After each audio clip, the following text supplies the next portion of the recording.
Corruption is often perceived as a problem unique to emerging economies, where government instability, weak institutions, and poverty are thought to breed bribery, fraud, and misuse of power.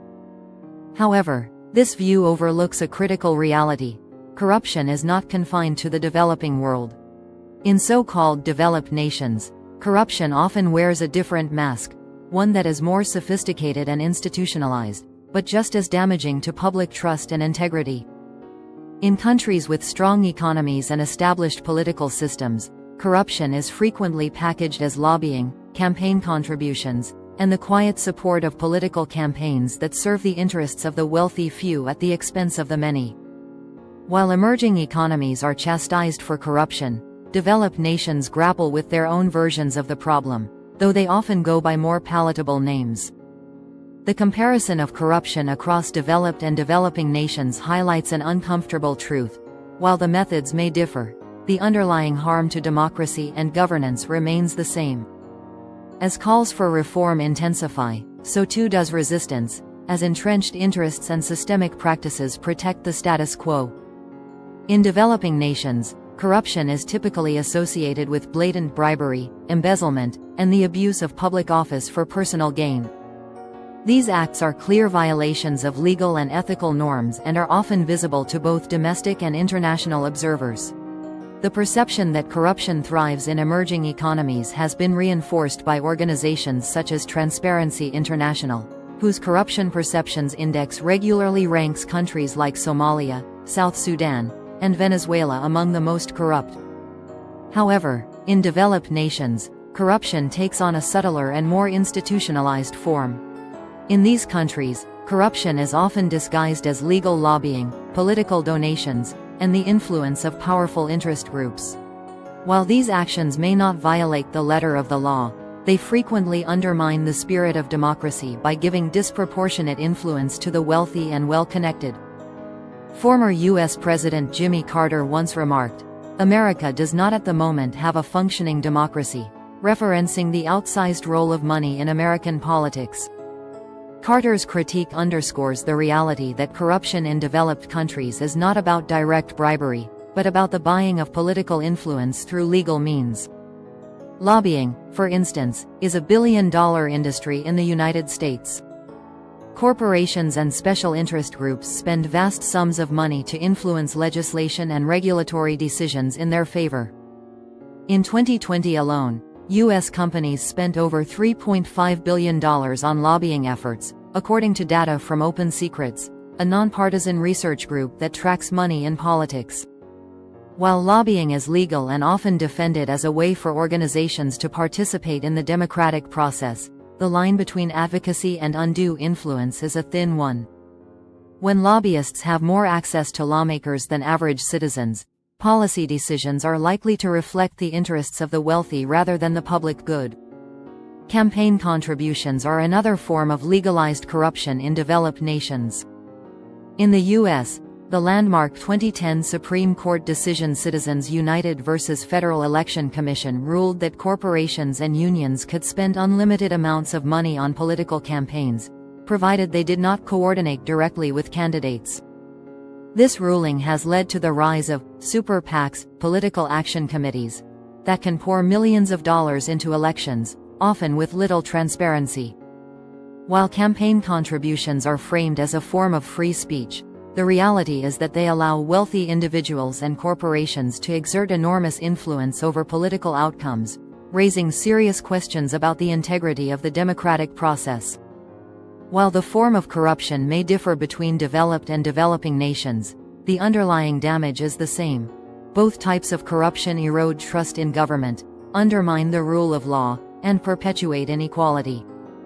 A key difference, however, is how these corrupt practices are perceived by the public. In developing nations, corruption tends to be more visible and is often met with public outrage.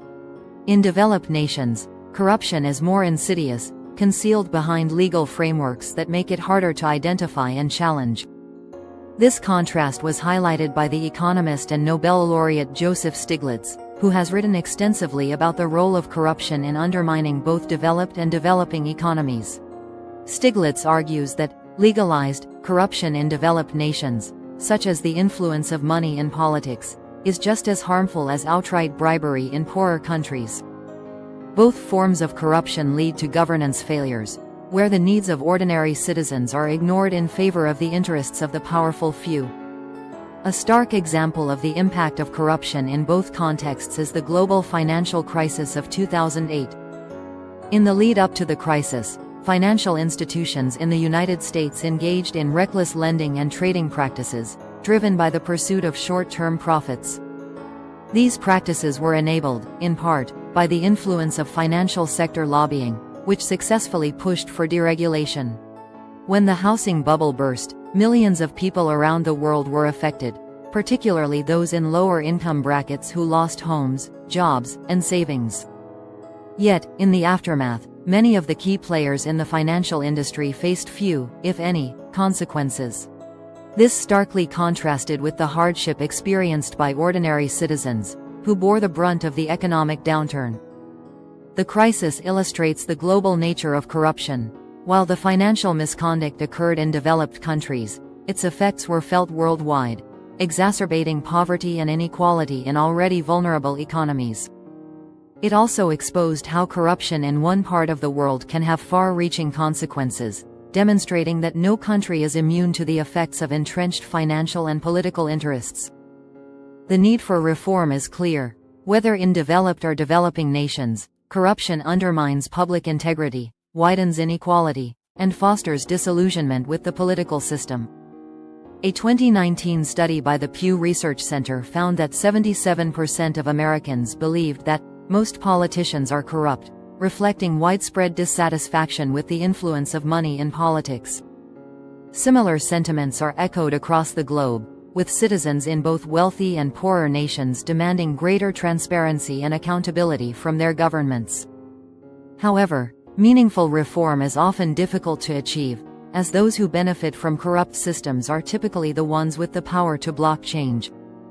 In developed nations, the entrenchment of lobbying and campaign finance laws means that efforts to curtail the influence of money in politics are met with fierce resistance. In the U.S., attempts to regulate campaign finance have been repeatedly challenged in court, and efforts to impose stricter lobbying rules often stall in Congress.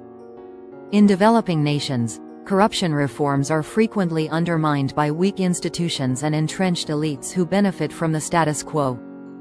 In many cases, those in power use their influence to maintain control over government resources and avoid accountability.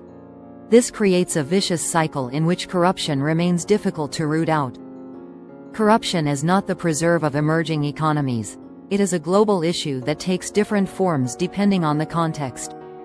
In developed nations, corruption is often disguised as lobbying, campaign contributions, and the influence of special interests. While these practices may be legal, they nonetheless erode public trust in government and perpetuate inequality by giving disproportionate power to the wealthy and well-connected.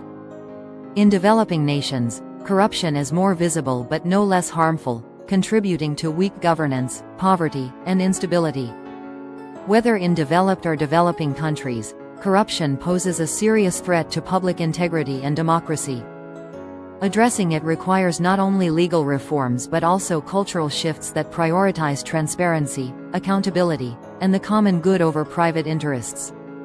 As societies across the world demand change, the challenge will be overcoming the entrenched resistance of those who benefit from corrupt systems. Only by confronting corruption in all its forms can we build a fairer, more just world for future generations.